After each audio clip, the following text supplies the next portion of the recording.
I want to share part 3 of my thoughts on prayer.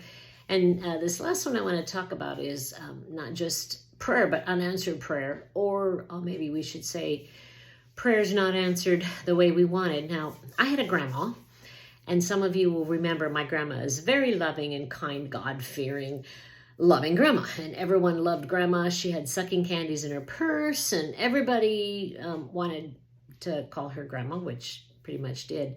We all wanted to sit by grandma also. She let us draw pictures in her row. If you sat in my dad's row, there was no drawing pictures at all. My grandma also had an unlimited supply of cookies. And that was just kind of grandma. She had a typewriter at her house. So if we needed to type anything, and then she would make us scones for breakfast. So that was my grandma. She had a car, and she had nothing to do with her time except wait on us children who needed a ride somewhere. And, grandma lived in the same farm as we did. And so she was pretty much perfect, except at Christmas. Now, back in the day, we didn't really celebrate Christmas like a lot of people do nowadays. We did get a gift, but it wasn't the overwhelming part of our life as Christmas and Christmas decorations, and we didn't sing Christmas carols, and now I know you're all kind of freaking out about that. But there is life without Christmas. Not much of one, but there is life. But we did have the Sears and Roebuck catalog. And our entertainment, we didn't have TV either. Our entertainment was circling things in the Sears and Roebuck catalog. Now, we would sit at night and read, and reading a catalog is loosely considered reading because there are words in there. But we would circle and we would just dream about what we would want as a child based on the Sears and Roebuck catalog. Now, Grandma did not take into consideration the heart needs and the wants of a 10-year-old girl. And at Christmas, when we got our wonderful one gift to open, can you imagine the delight in the heart of a young child to open a crocheted granny squared vest, just my size? Now, I understand that if you hug a child long enough, you can estimate how big of a vest to make them. So if someone's hugging you and they like to crochet, beware, you might get a vest. But how, as a 10-year-old, do you verbalize appreciation and thank you for something you didn't want, you didn't ask for, and you don't really even want to think about wearing? Now, remember, she lived in the same farm as us, and she would expect us to wear it, and we would wear it. So let's take some time to think about prayer in that same venue, thinking about my grandma. Unanswered prayer is kind of like grandma and the vest. Okay, now we talk about prayer and we often talk to God, similar to how we talk to ourselves with the circles around the Sears and Roebuck catalog. I want this.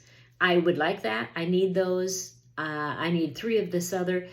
So God has the audacity then to not answer our prayer according to our wants and what we circled, but he has the audacity to give us a crocheted granny squared vest. So one thing stands out to me about unanswered prayer. We often feel we have the answer before we pray, and we just are telling God about it. Instead of asking questions and asking God's idea, we have everything itemized with asterisks and circles and what size. But you know, the interesting thing I learned about the crocheted vest was my relationship with grandma was much more important than the granny squared vest. Okay, now think about that. My relationship with my grandma was much more important than the granny squared vest. And if we take that to think, our relationship with God is more important than getting what we want. It's all about relationship. Now, I do struggle with appropriate and time. Yet the one who created the earth and all that's in it does not seem to blink on how to teach us to wait for his timing if we really look for it.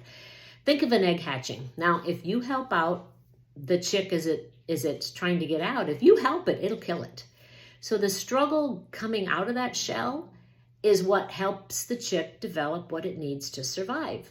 So can you imagine the chick being in the shell, starting to peck, and it prays for God to get him out? My beak hurts. I'm tired. I hear all the fun happening outside. I just want to get out of this shell. Well, let's try another thing that God created. Let's try the butterfly. So the butterfly, the caterpillar, crawls up the milkweed plant or wherever it's going to make its cocoon, and slowly over a time period, it forms from the inside out to this incredible, beautiful butterfly.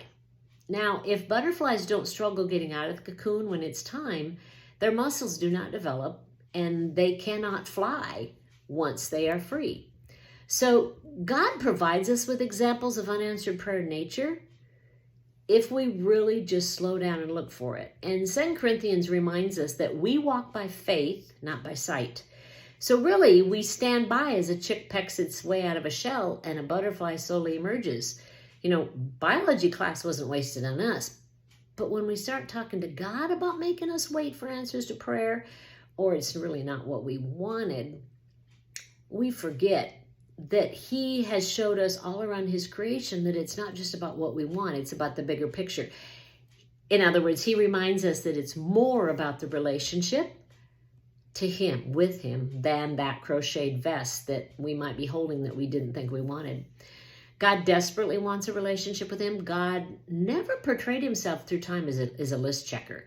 Rather, he focuses on relationships and developing character by waiting, or like with the butterfly, building the muscles to let it fly. Now, Ecclesiastes has, in 3:11, we read it, we hear it, we think about it, but we don't maybe believe it. He has made everything appropriate in its time. He has set eternity in their heart, yet so that man will not find out the work which God has done from the beginning to the end. That's that time and appropriate that we need to understand, but we're kind of impatient. I often pray to avoid the crocheted vests of life. I don't want the beak-pecking moments. But what if I asked God for situations that would make me stronger, that would bring me closer to him, that would help me develop muscles to fly tomorrow, rather than just get answers for today to satisfy my Sears and Roebuck circles around all the stuff I think I want. Walking by faith and seeking eternity in my heart is so much more about relationship than anything else. It's just like having a relationship with grandma was more important than the crocheted granny stitch vest. So is a relationship with God so much more important than my perception. And yes, I'll admit that I've had to move the checklist in my mind to change my focus on thinking, because God threw me a crocheted vest and that's not what I wanted. I really wanted a new pair of shoes. But I don't know what God knows. And just like the chicken, the butterfly do not understand why they must struggle.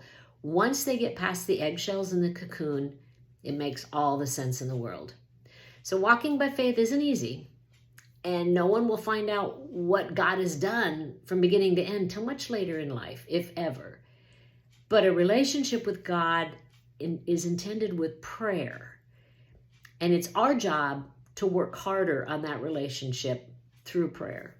It's more than crocheted vests. Have a great one.